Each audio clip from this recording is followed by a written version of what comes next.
Agora beleza? sim. Ah, agora Cara, perfeito, tava Bel. fora do Wi-Fi, tava num pedestal que tampa o microfone, um monte de problema, mas já foram solucionados. E Cara, aí, que cara, ótimo. beleza? Beleza, graças a Deus. E você, como é que estão as coisas?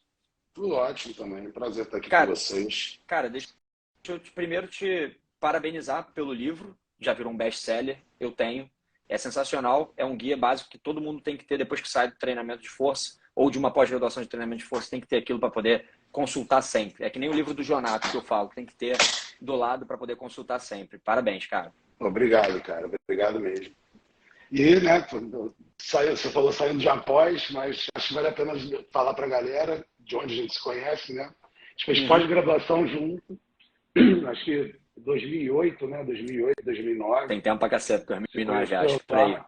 E depois formamos o Team Bom Senso, né?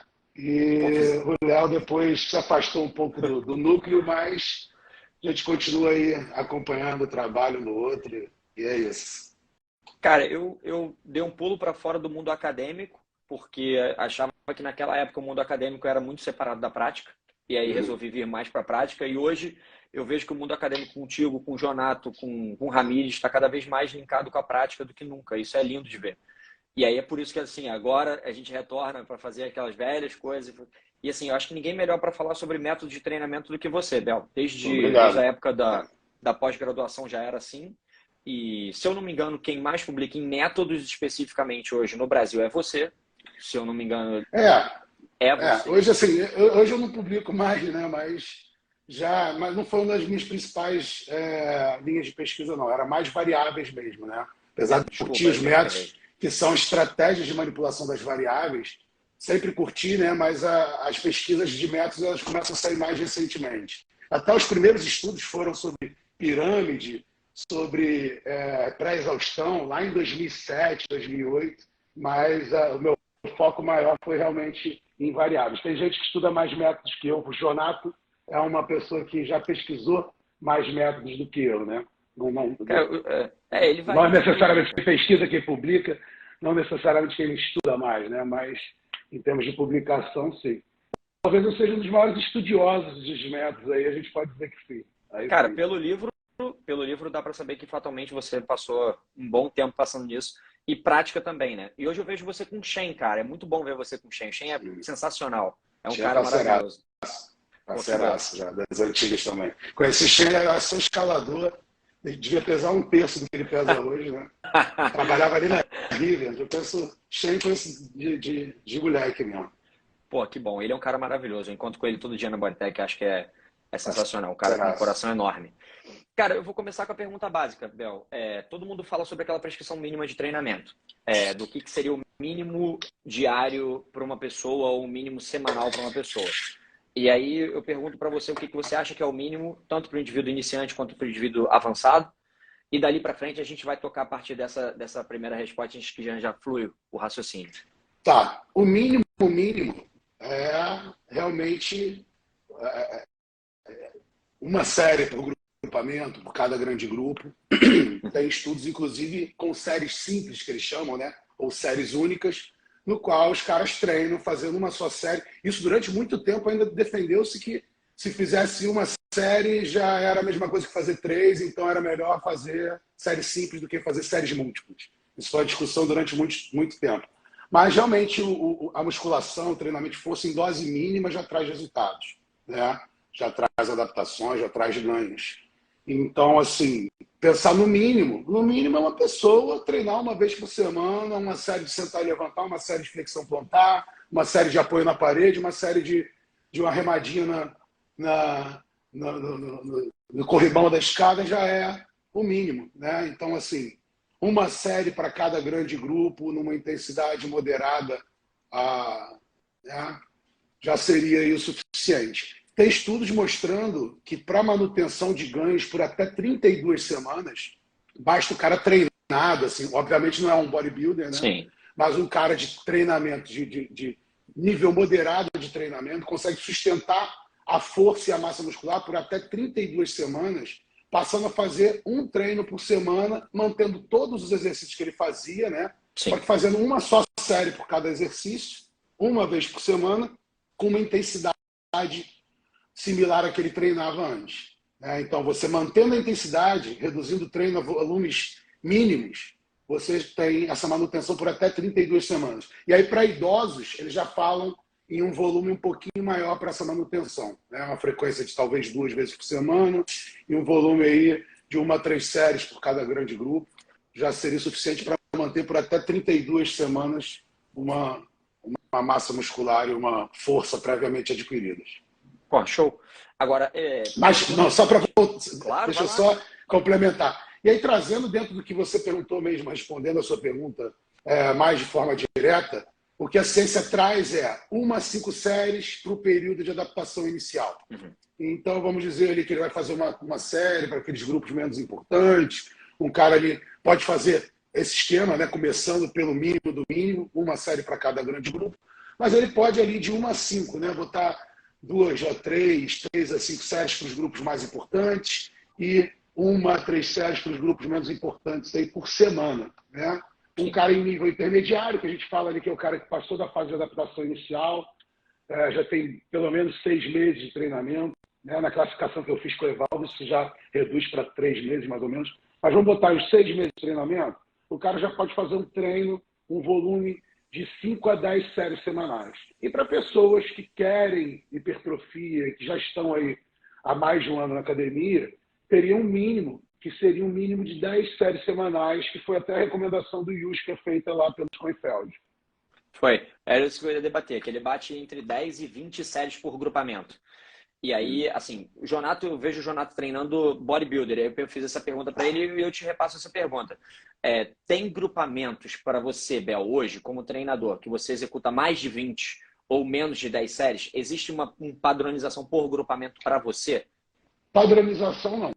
A primeira coisa, eu até já falei isso em podcast, a gente tem demandas musculares diferentes no dia a dia. A gente tem músculos com características diferentes, que atuam em alavancas diferentes, né? E que tem composições de fibras diferentes. Então, não dá para a gente botar tudo no mesmo saco, já começa por aí. Obviamente, os volumes, eles são músculo dependentes, ou seja, a depender do músculo, você precisa trabalhar mais ou menor volume. Então, por exemplo, um exemplo simples que eu gosto de usar. Quadríceps e isquiotibiais. As pessoas pensam que você tem que trabalhar um volume equiparado, né? Na verdade, quase nunca você deve trabalhar um volume equiparado. Por quê? Porque normalmente você já tem um desequilíbrio, você já tem uma dominância de quadríceps, você já tem ali uma relação de força isquiotibiais quadríceps que tem que ser mantida para que você não seja propenso a lesões. Né? Para isso, normalmente, a gente tem que fazer uma compensação de posteriores. Então, aquilo que o Simão fez lá no Vasco, de entrar e tirar a extensora e trabalhar nórdico e reduzir 40% as lesões, que normalmente são lesões de natureza excêntrica, de isquiotibiais. Né? Então, você tem que trabalhar em cima de um equilíbrio muscular. Agora, se você quer hipertrofiar quadríceps, você precisa de muito mais séries para a hipertrofia do quadríceps do que você vai precisar para posteriores de coxa numa mesma pessoa. Eu quero hipertrofiar quadríceps, eu quero hipertrofiar posteriores.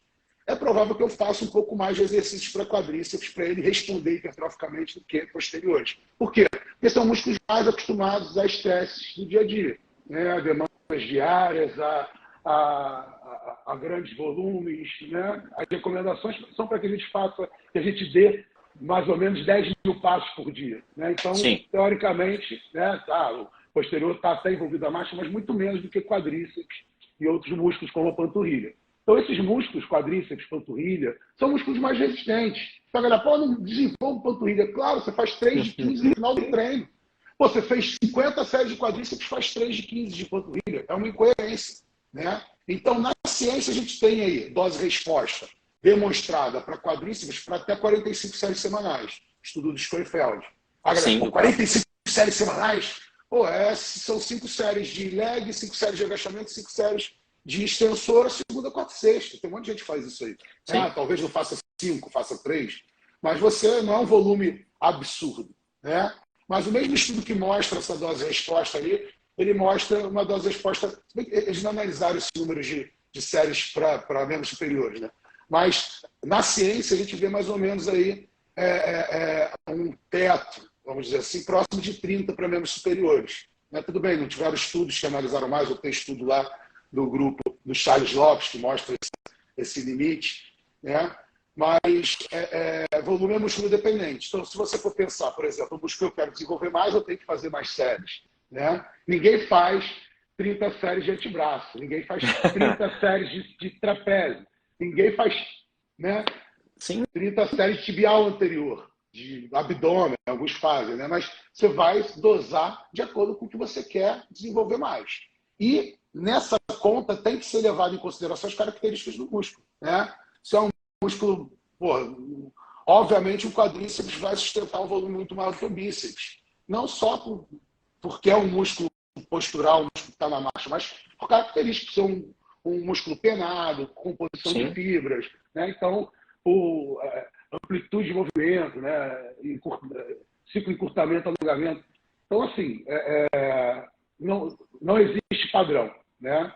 Volume é músculo dependente e, realmente, o que a gente quer desenvolver, a gente tem que trabalhar em volumes críticos. Eu não gosto nem de falar maior volume ou menor volume, porque parece que eu estou comparando críticos é ótimo. Então, se eu quero ganhar aquele músculo específico, eu tenho que trabalhar com volume extremamente adequado ali, né, que gere adaptação para aquele músculo. Enquanto o músculo que eu quero desenvolver menos, eu não vou precisar trabalhar dessa forma, né? Eu quero trabalhar um volume crítico de posteriores, que eu quero desenvolver mais posteriores do que o quadríceps. Mesmo assim, talvez sejam volumes equiparados. Sim. Um volume que não gera adaptação, né, que é um volume de manutenção para o quadríceps, é um volume de adaptação para o posterior, né? Então, assim, 3 séries para posteriores gera hipertrofia, quanto 6 de quadríceps talvez não gerem, entendeu? Sim. Então, isso tem que ser levado em consideração. As características do músculo e as preferências individuais e o lastro de treinamento, né? Principalmente, lembrando aí, estudos, inclusive, de brasileiros foram publicados recentemente, mostrando que o volume previamente utilizado, ele determina da melhor forma possível o volume que você vai usar no mesociclo seguinte. Então, o que é o ideal para o Léo? A ciência diz que são 22 séries semanais. Mas ele está acostumado a fazer 10. Não é melhor a gente fazer uma progressão com 20% acima desses 10? Óbvio, né? Não vou dobrar o volume do cara, porque eu li que para o tempo de treino que ele tem, para o nível de treinamento dele, um volume ideal seria de 20 séries. Né? Então... É o que eu converso com todo mundo. A ciência dá aquele blueprint principal para todo mundo e a gente vai achando as individualidades em cada um. Por mais que seja uma recomendação se for muito longe da realidade do cara ou se for muito longe para baixo. Talvez seja lá, que é de 10 a 20 séries, eu estou acostumado a fazer 30, 35. Vai soar da mesma forma para eu reduzir, enfim, ou a minha intensidade talvez não seja tão boa. Agora, deixa eu te perguntar uma coisa. Você falando de quadríceps especificamente, eu vi um vídeo teu você colocando o Shen praticamente deitado na cadeira extensora. Estou exagerando, não era praticamente deitado, mas era colocando uma angulação maior. Eu entendo isso como um pré-estiramento para reto femoral. É isso que eu entendi? Então, seria colocar ali o reto femoral em uma posição mais alongada, né? Então, assim, quando a gente faz um agachamento, um movimento multiarticular, estudos já demonstraram que o reto femoral acaba não hipertrofiando, porque ele atua em 2 articulações, né? Então, se a gente for pensar, explicando para o leigo, enquanto ele está se encurtando na origem, ele está se alongando na inserção, e teoricamente ele praticamente não muda de comprimento, né? Porque ele fica ali, né? Então ele não tem um encurtamento. Isso acontece tanto com o reto femoral quanto com os posteriores de coxa. Por isso, ambos não hipertrofiam no agachamento, né? Provavelmente não hipertrofiam no leg press e outros exercícios multiarticulares. Bem, na extensora a gente já sabe que em posição normal a gente tem ali com mais ou menos 90 graus de flexão de quadril ou um pouco menos, a gente tem uma hipertrofia potencializada do reto femoral, né? Então, o reto femoral, isso estudo do Thiago, outros estudos EMA, né, o Akahara, mostram que o reto femoral ele hipertrofia cerca de 2 vezes o que os vastos hipertrofiam, né? Então, enquanto os vastos hipertrofiam 5 a 7%, o reto femoral hipertrofia 15%. Né? Então, a gente pode dizer que a cadeira extensora é um exercício que já prioriza o reto femoral. Né? E aí saiu um estudo agora analisando a ativação por ressonância magnética, que é um método interessante para identificar demandas musculares. Esse estudo mostra que com o quadril semiflexionado ou completamente estendido, a gente tem uma maior ativação, uma maior demanda muscular para o reto femoral, analisada pela ressonância. E é engraçado porque eu já falo há bastante tempo desse método, do método de combinar, fazer a cadeira extensora com o quadril flexionado, jogando o tronco à frente, né? Gerando uma insuficiência ativa, né? Junto. E por isso, isolar mais os vastos, para depois, com os vastos pré-exauridos, funciona como uma pré-exaustão, eu entrar com o reto femoral para estender o trabalho, né? Mas no vídeo que eu estou mostrando lá, o Shane, eu estou falando de dados recentes. Dados recentes mostram que tanto trabalhar amplitudes restritas com o músculo alongado, né? Então a panturrilha, lá, só a parte ali que você está em dorsiflexão. Dorsiflexão até a posição neutra. Gera maior hipertrofia do que trabalhar dorsiflexão até a flexão plantar completa. Entendeu? Isso foi demonstrado para outros músculos, o tríceps trabalhado em amplitude reduzida em meio do caminho, mas o próprio quadríceps, o próprio posterior de coxa, quer dizer, o próprio quadríceps trabalhado em amplitude reduzida, com ele alongado, apresenta maior hipertrofia, como também os estudos que analisaram comparações de exercícios. Então, estudos que compararam mesa flexora com cadeira flexora, mostrou que a cadeira flexora hipertrofiou todos os componentes dos posteriores de coxa em maior magnitude do que a mesa, né? Que é a insuficiência passiva. Sim, isso foi demonstrado para o francês. Né? É o pré-estiramento, é a mesma coisa.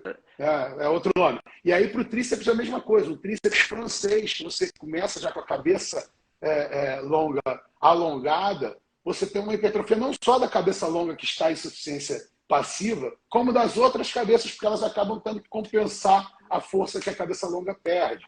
Né? E aí isso abriu um novo leque de possibilidades. Então, ao meu ver, né, por exemplo, você trabalhar um pull down em posição, ao invés de trabalhar de 90 para baixo, você trabalhar a amplitude inicial, talvez seja mais interessante. Trabalhar uma extensora com o pré-estiramento, com essa insuficiência passiva, também talvez potencialize. Entre outros exercícios que a gente pode aplicar esse conceito aí.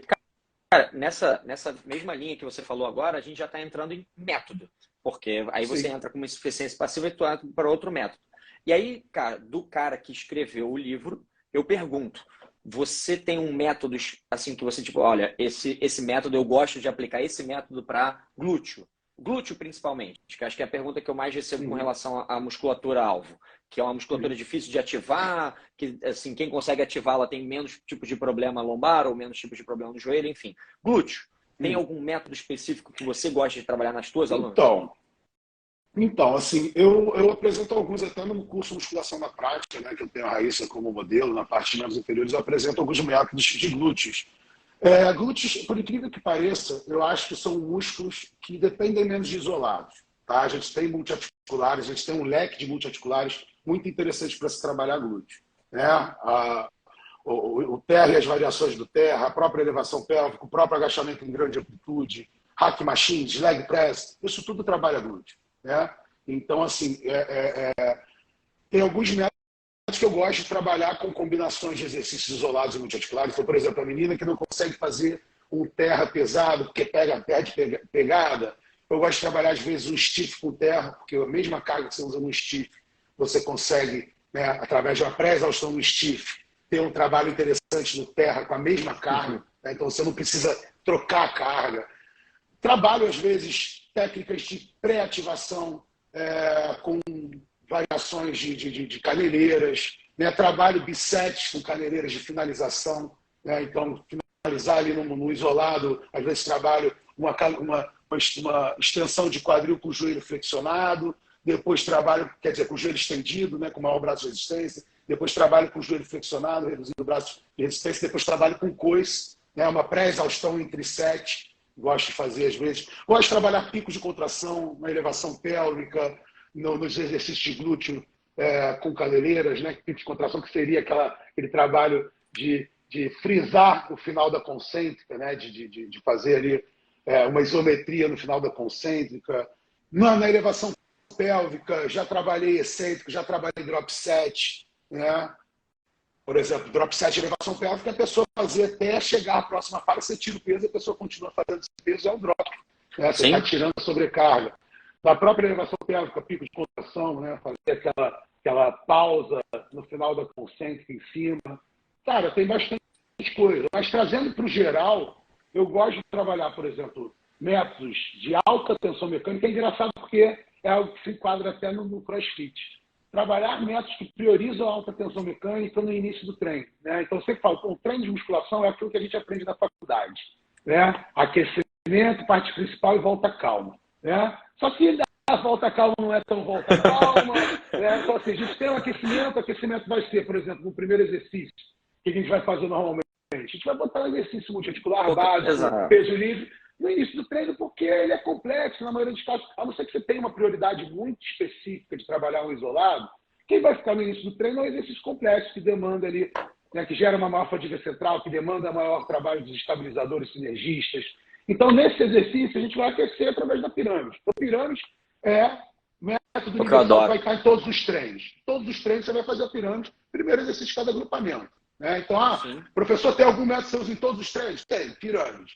Pirâmide crescente no início do treino, método decrescente para ajuste de carga do meio para o final. Então, são métodos que estão sempre no treino.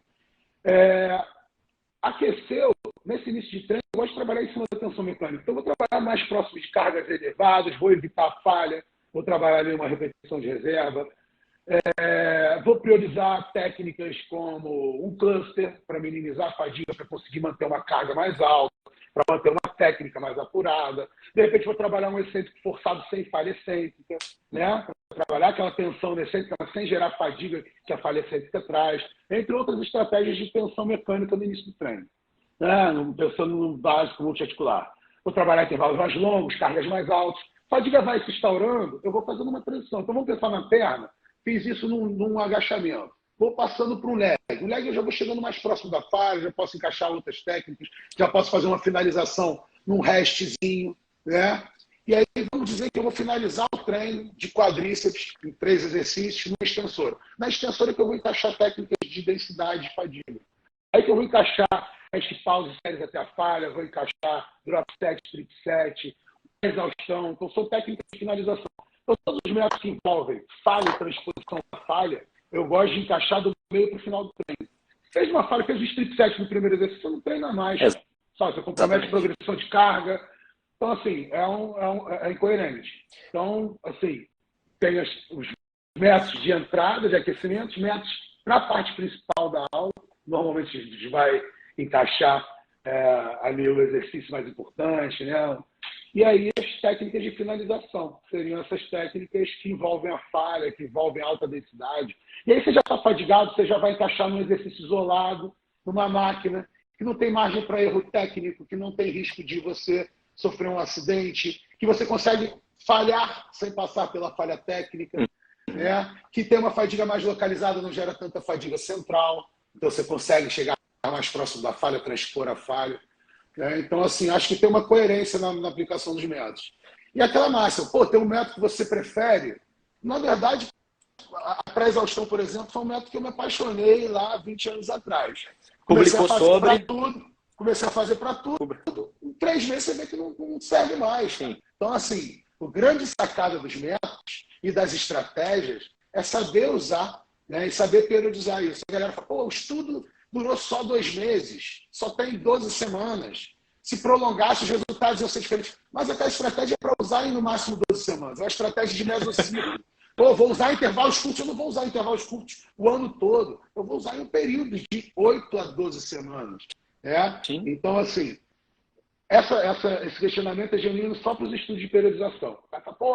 Estudou modelo linear, modelo ondulatório em 12 semanas? É um tempo de um mesociclo, então não dá para você falar sobre uma periodização completa. Né?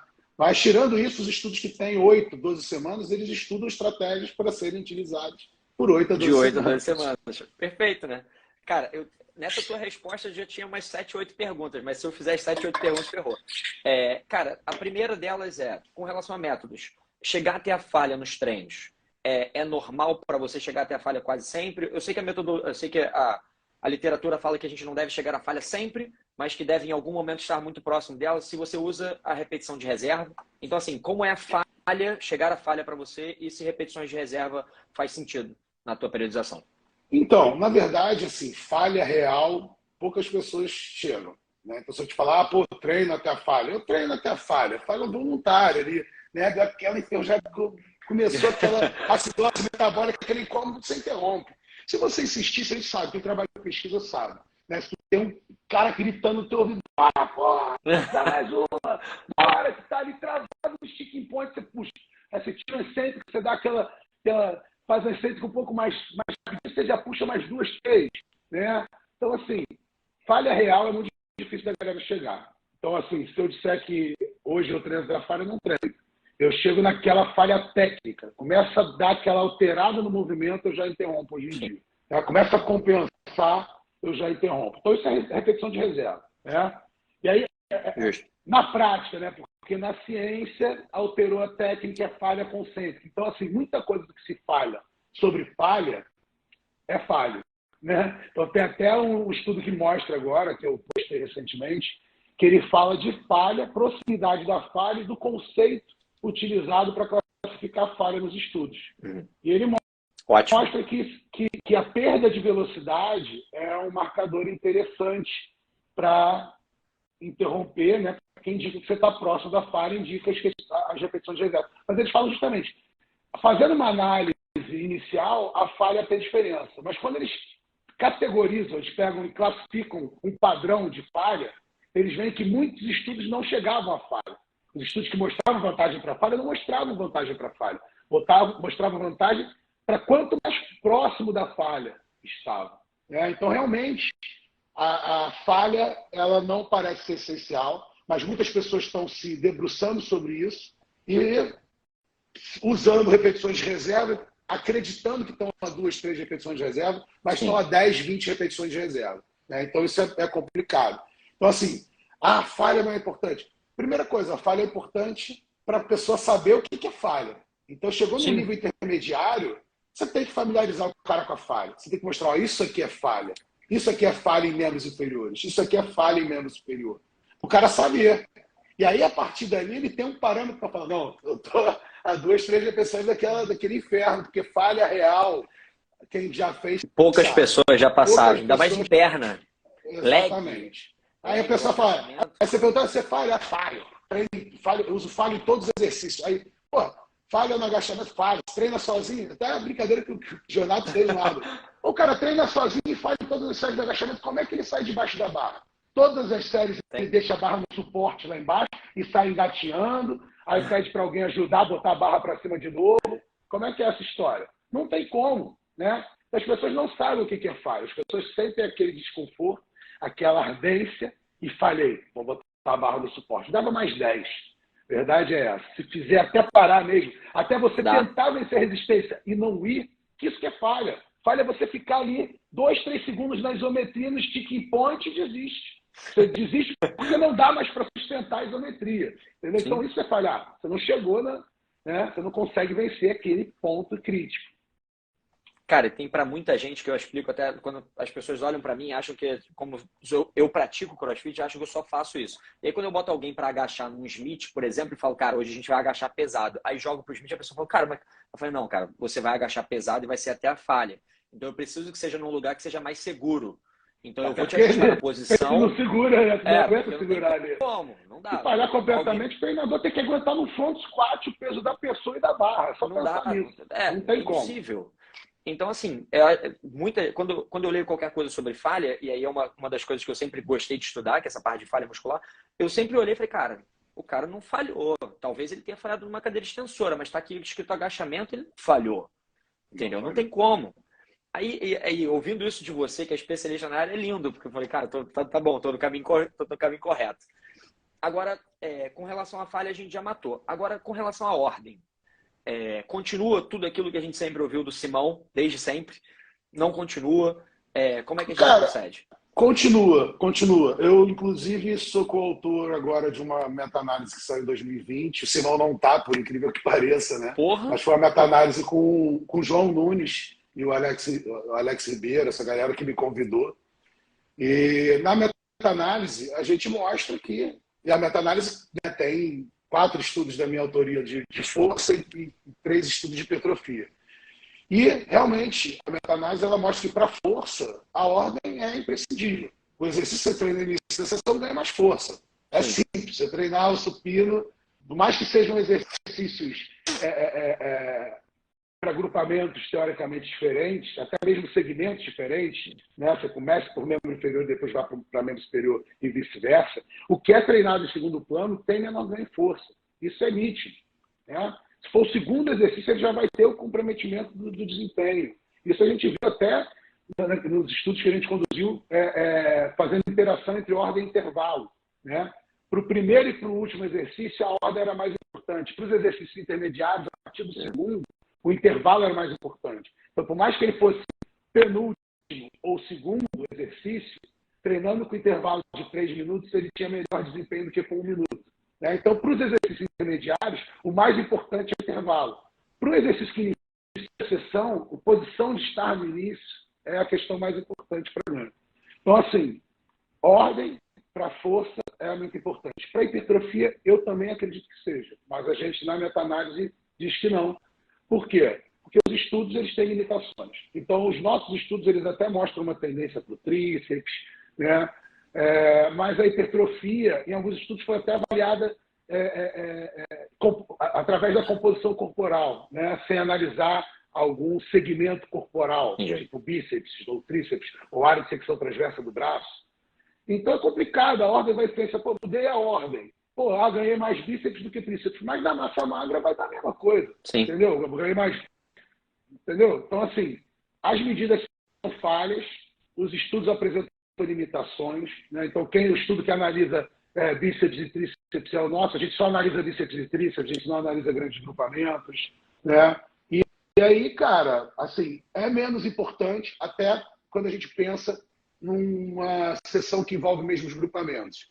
Então, no nosso estudo, o cara que treinava tríceps no início, ele treinava supino no final, e o outro que treinava, né, supino no início, treinava tríceps no final, mas você está estimulando o tríceps no início e no final. Concorda? Sim.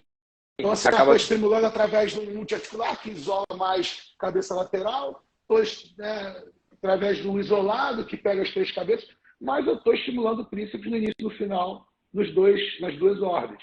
Então, teria que ter alguma coisa, um estudo que pegasse o grupamento, por exemplo, botasse um tríceps no final, ou no início, combinando com grupamentos diferentes, né, com exercícios que não envolvessem o tríceps, para ver essa questão da influência da ordem. Ou então, num treino todo, que nem a gente faz, né, de empurrar, por exemplo. Sim. Vários supinos, desenvolvimentos, diferentes tríceps, etc., como já foi feito de forma aguda, para ver se realmente a ordem vai influenciar. Eu acredito que influencie menos, né? Mas realmente, você realizar um exercício no início, treinar um grupamento no início, que você vai ter uma melhor progressão de carga, você vai ter um maior desempenho. Em longo prazo, aquelas 2, 3 repetições por treino a menos que você faz, elas vai fazer diferença. É aquela progressão de carga, os 5% a mais que você conseguiu botar nessa semana, que você não botaria se o exercício estivesse no final das contas vai fazer diferença, né? Porque é um somatório, é uma somação temporal desses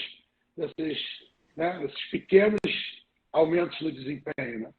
Cara, e no final das contas tudo isso vai contar para um volume total que não é só diário, é um volume total semanal, é um volume total mensal, e acaba que o cara foi crescendo aos pouquinhos ao longo de várias semanas, e o cara que fez 5 séries e outro cara que fez 6 talvez faça uma mega diferença num tempo de 3, 4, 5, às vezes até em repetições, né? O cara ali botou a carga de 10 repetições, ele normalmente faz 8, né? E, pô, fez 3. Cara, depois de 3 meses são 20% a menos de volume no teu treino, cara. É muita coisa.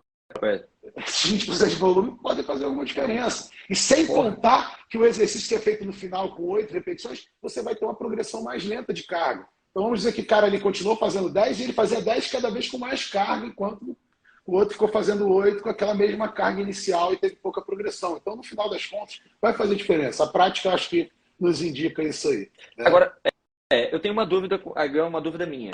Vou te dar um exemplo. Eu, quando eu era moleque, bem moleque, com 15, 16 anos, eu era alucinado por peitoral. Achava que eu não tinha, então eu queria. Então eu treinava peitoral todos os dias. Não, desculpa, não treinava peitoral. Eu executava uma série de supino todos os dias, além das 2 vezes na semana que eu treinava peito especificamente. Então, segunda-feira era dia internacional de peito, então não se mexe. Terça-feira era dia de costas, e aí eu fazia uma série de supino e entrava na minha série de costas. E quarta-feira aí era ombro e perna, ou somente perna, dependendo como é que seria. Também fazia uma série de supino e continuaria. Já ouviu? Óbvio que já ouviu falar nesse tipo de treinamento e eu queria saber a tua opinião. Então, cara, na verdade eu já fiz isso com um amigo atleta que tinha lesão de joelho e precisava desenvolver quadríceps. E a gente diluiu o volume. Ele fazia um treino de pernas isolado na semana e ele fazia um aquecimento do quadríceps todo dia. Né? Sim. Ele conseguiu, porque ele não conseguia nem verticalizar volume nem meter carga. Então ele fazia ali 3 séries por dia e aí no volume semanal ele conseguiu acumular bem e a gente teve uma boa resposta. Quem gosta muito de fazer isso, eu acabei de montar o programa de deload dele, é o Muzi. O Muzi faz isso com deltoide, faz com panturrilha. Né? Então tem panturrilha, ele faz treino sim, treino não. Então o aquecimento dele é um treino de panturrilha absurdo. Né?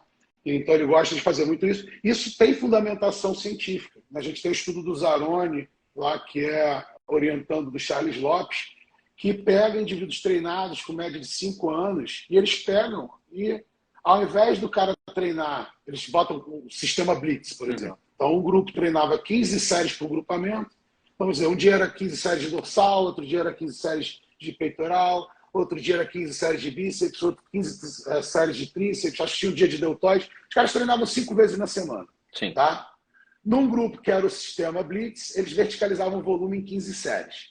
Então, vamos dizer, o bíceps. Eles faziam 5 exercícios diferentes, 3 séries de cada exercício. Tá? Tranquilo. Eles faziam para os outros grupamentos. E o outro grupo, ao invés de fazer isso, fazia um total body. E eles faziam 3 séries de cada exercício. Só que não eram os mesmos exercícios. Então, vamos dizer que o cara que treinava bíceps, ele fazia rosca bíceps na segunda, na terça ele fazia concentrado, na quarta ele fazia no banco 45, na quinta ele fazia um Scott, na sexta ele fazia um alternado. Entendeu? Sim. Então ele fazia ali 5 exercícios diferentes diluídos ao longo da semana. O que acontece? Todo mundo está fazendo 15 séries. O grupo que fazia isso teve maior hipertrofia do bíceps e do vasto lateral.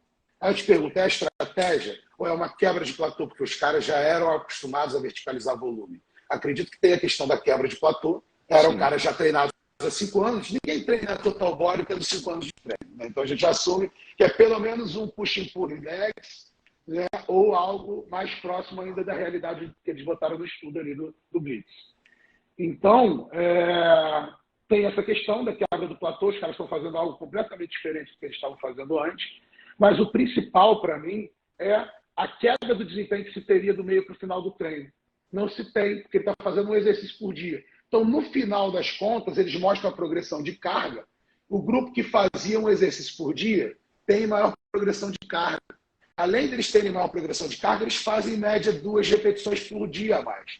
Então, no volume total, no volume load, né, no volume total de carga, você tem ali um volume significativamente maior. Então, não tem diferença no volume total de séries, mas se você for analisar, o volume load para esses grupamentos foi diferente. Então, cai naquela história que eu te falei, né, da queda no desempenho repercutindo aí numa queda na redução da progressão, num volume total menor, e isso em longo prazo repercutindo numa menor hipertrofia.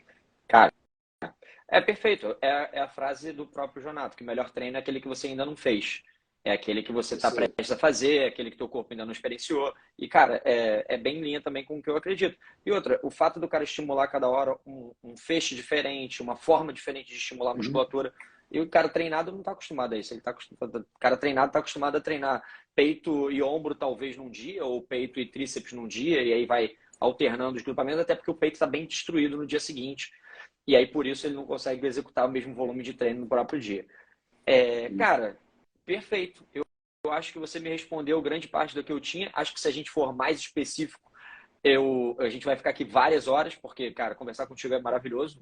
A gente falou um papo, aí você cita 14 artigos, 23 publicações, dentre elas você está dentro de umas 6 ou 7 também.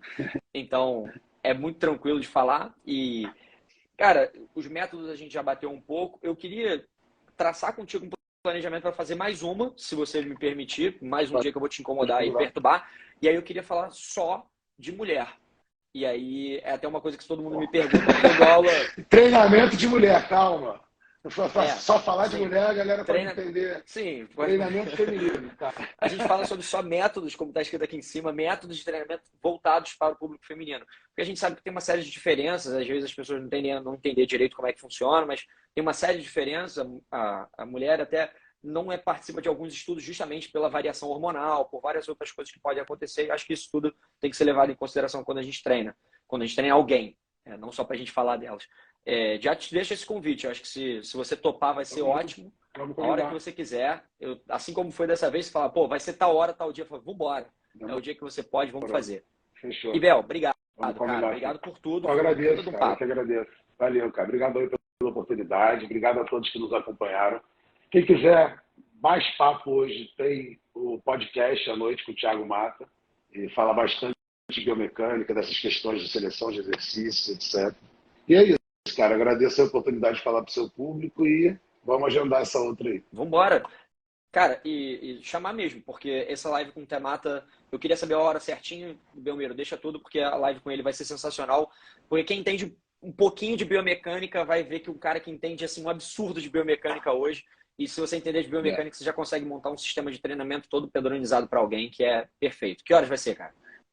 Vai ser 7 da noite. Perfeito. Tá? Vai ser no The Load Podcast. Eu vou abrir a minha live, ela fica aberta ali durante, mas é mais interessante participar lá pelo canal do YouTube. Lá dá para interagir com perguntas, não fica só a minha cara, né?